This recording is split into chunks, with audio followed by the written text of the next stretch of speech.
What's up, guys? It's Jonathan. Welcome to Modern Life Dating. Today, we're going to talk about, does ignoring a woman attract her? Straight to the point. Yes, it does. But it needs to be done in a certain way, okay?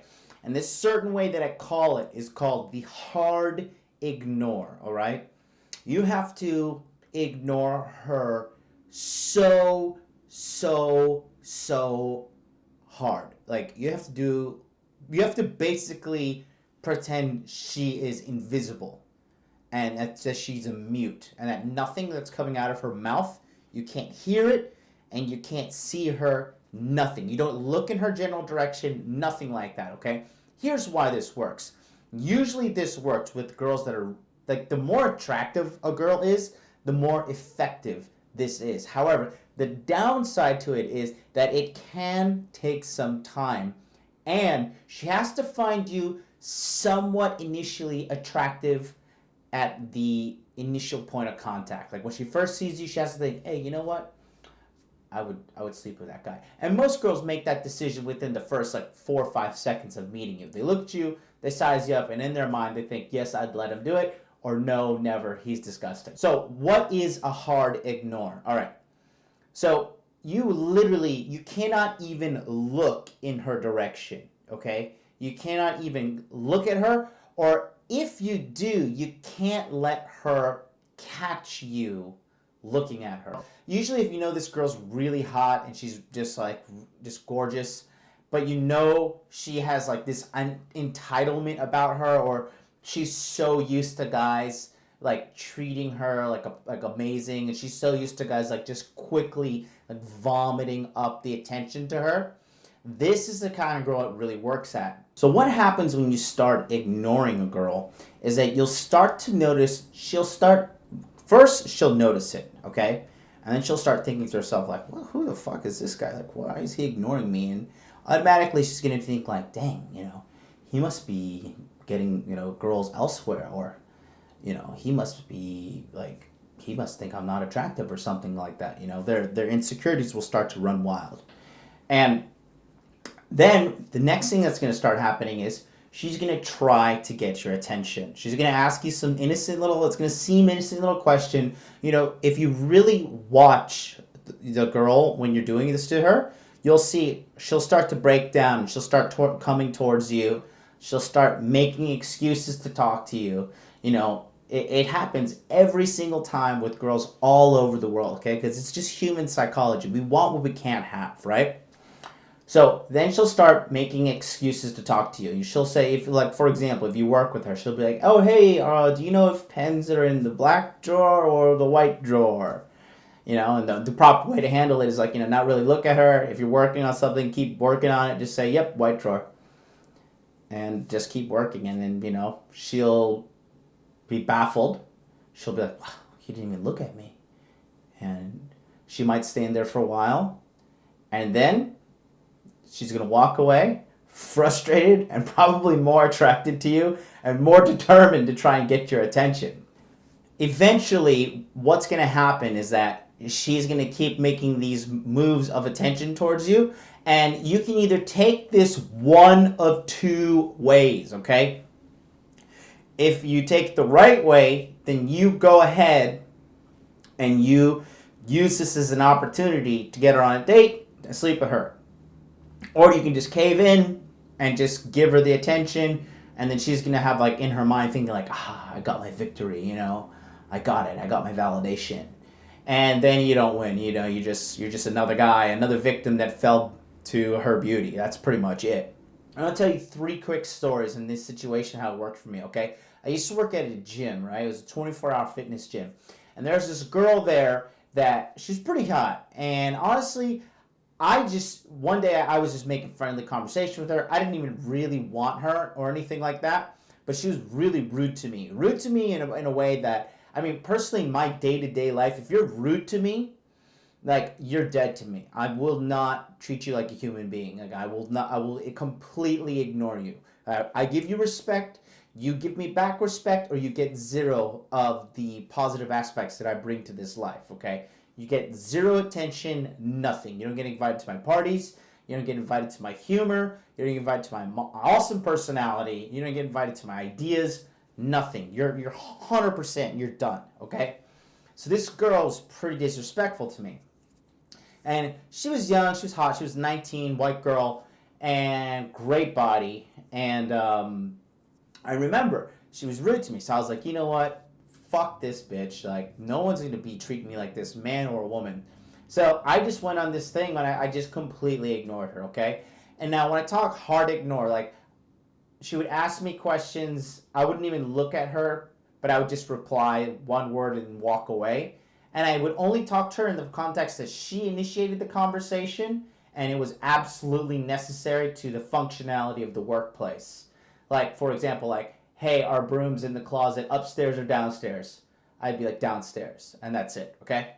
So what happened was, even one day, I had a negotiation going with the manager at the gym, and we had this business negotiation going on. And I opened this door to the office, and if you open the door, there's like this little area that you're trapped. Like if you're behind it, you're kind of trapped. So I opened the door, and she was trapped behind there, and I knew she was trapped behind there. I didn't say anything. And I just carried on my conversation, and then I just left. It was probably like 45 seconds, right? And it was not like she was trapped and like her life was in danger. She was just like couldn't move. She was like trapped in like a little area. She could walk, she could breathe, she was fine. She just, that's just how the office was a little weird. It was set up like that. Well, one day we had this outing as a company to this club. It was this club called Bliss in Orlando, and I used to go there all the time. I loved it. It was techno. It was hot white girls. Before I moved to Tokyo, it was all about hot white girls. This was like 2008, 2009, so American girls weren't so fat like they are now. There were still, like, majority of them were pretty good looking, good shape, and, like, good personalities. So what happened was we were at the bar. I was looking good. I was freshed up. I mean, I had fresh haircut. I was wearing my stylish glasses, tie, the whole 9 yards, right? And we took a group shot, and this whole time she was there, I was just ignoring her. I was just like, I'm done. I don't care about this bitch.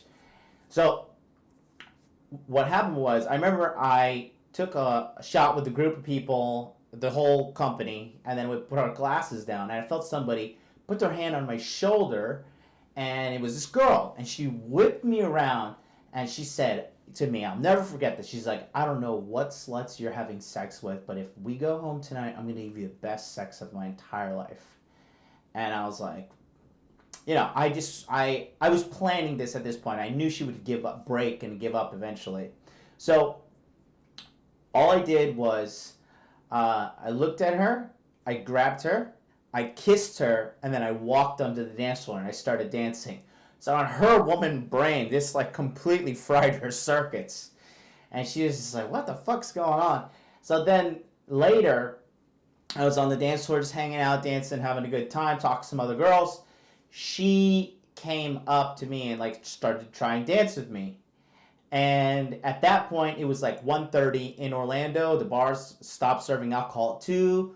Last call is like 1:45. So she was near me, and I said, come on, we're going out here. And I took her hand. I took her to my car. We didn't talk. We had like, few chit-chats. I took her to my place, and we had some of the most like crazy animalistic sex of my entire life. And I remember it was a good time. Like, we were having sex in the bed, and then we went into the shower because we were washing off, and then we started having sex in the shower, and then it moved back to the bed, and then we both ended up passing out from exhaustion. I remember we woke up in the morning, we banged again, and I sent her off on her way. And from that point on, like, we never really slept again. I had nothing to do with it. But it all started with me giving her that hard ignore, like, zero acknowledgement, nothing. Second story. So, there was this girl I used to work with at a telemarketing center. And this is when I worked for Sears back in 2006. And I knew that she was, to this day, even after she's had 2 kids, she is beautiful. Some guys would claim that she's a 10. She's thin, she's got beautiful eyes, great teeth, cute face, short, ladylike, and smart. Like, I'm not saying this to patronize her, but like, she is legit like a hot babe. So, anyways, So I walked into this place, and I knew without a shadow of a doubt, I was like, okay, this girl's hot. She's used to getting things her way. So I have got to really just carry on my life. I'm not going to waste energy chasing her. Like, I'm just going to ignore her and just do my thing. I've got my own money to make. I had other girls I was dating at the time. I was like, this is just be a long-term thing. So as fate may have it, I ended up getting put into a university class with her. And, at work, what I noticed was that she started to notice that I was not really paying attention to her. So we were in a movie class, and a group project came up, and she was in the class, and she asked me, right? She said, hey, do you want to be in a group together? And in my head, I knew, okay, like, this is my chance. So she said, let's be in a group together, and we can analyze the movie. I said, sure, that's cool. And we decided we're going to analyze Spider-Man 2, the good one with Doc Ock. What happened was we ended up all going to her house, and we had to work together on this movie. So we all had to watch Spider-Man 2, and there's 4 of us, and we all had to break it down into like parts of the movie that we were going to analyze and give a PowerPoint presentation on. So we did it all, and at the end of the movie, the other 2 people had to leave, and they left first, right? And I'll never forget this. I remember she shut the door behind them, locked it, and then she said to me, looking at me with the most seductive look, she's like, well, they left now, so what are we going to do? But I knew she had a boyfriend.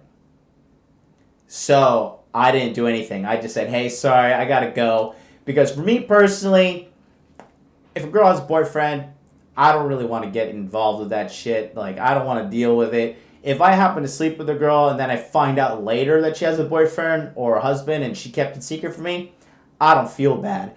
But I don't actively pursue girls who have boyfriends, and neither should you, because the last thing you need is some dude showing up your doorstep with a baseball bat or a gun ready to fucking kill you, all just so you can bust a nut. Like, it's just not worth it at all. So the third story, if you guys follow me on Instagram, bada bing, if you follow me on Instagram, you saw that in May, I went to Okinawa. And Okinawa is basically the Hawaii of Japan. And I went there just for a zen moment. I quit my job at the time. It was a very stressful, crazy job, and I just didn't like it. I didn't like where the future was taking me. And it was taking away from modern life dating. So I really wanted to focus on modern life dating, and my mission in life is helping young men out, helping them with their masculinity, helping them with dating.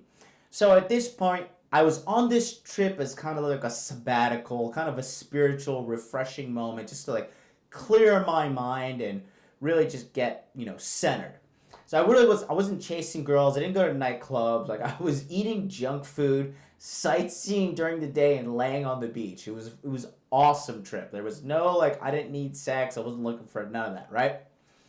So I took a boat one day to one of the smaller outer islands of Okinawa called Tokashiki. And if you follow me on Instagram, you can see there's a little highlight called Okinawa Islands. You can click on it and you can see this girl that I'm going to talk to you about. So you've got to take a boat to get to Tokashiki Island, right? And I saw this girl off the corner of my eye. She was blonde. She was very, very pretty girl, very smart, spoke fluent Japanese, from the UK. And, she was pretty hot girl, right? And honestly, I just didn't want anything to do with it. I was monitoring the crypto markets. I was talking to a group of my friends in Telegram chat, and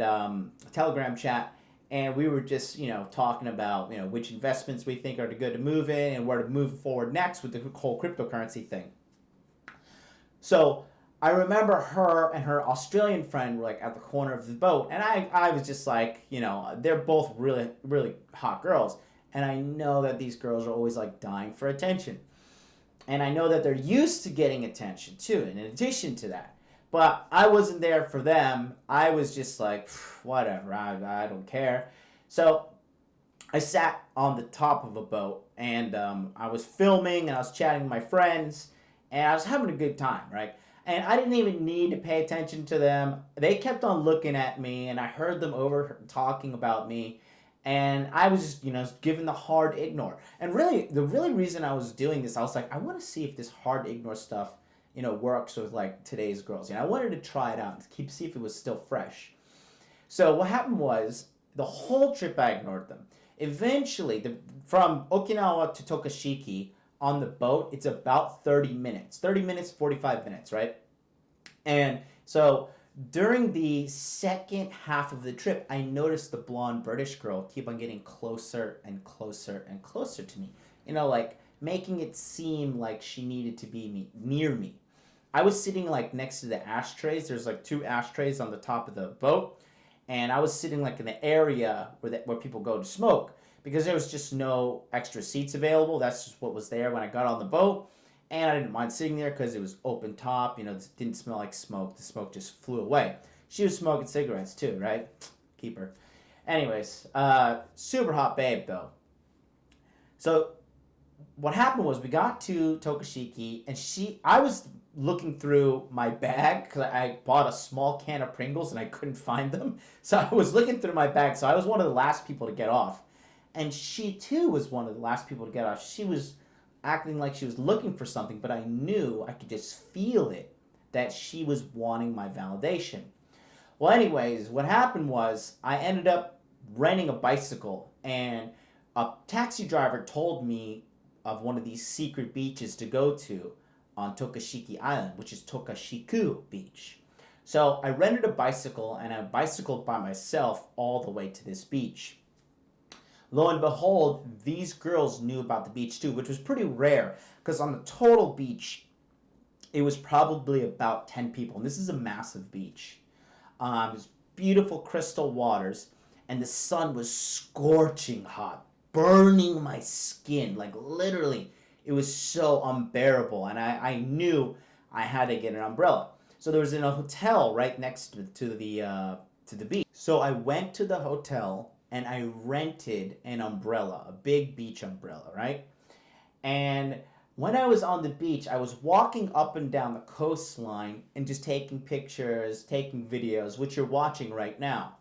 And I was checking out, what is the landscape like and just, really just enjoying my time. And the girl and her friend happened to be on the beach.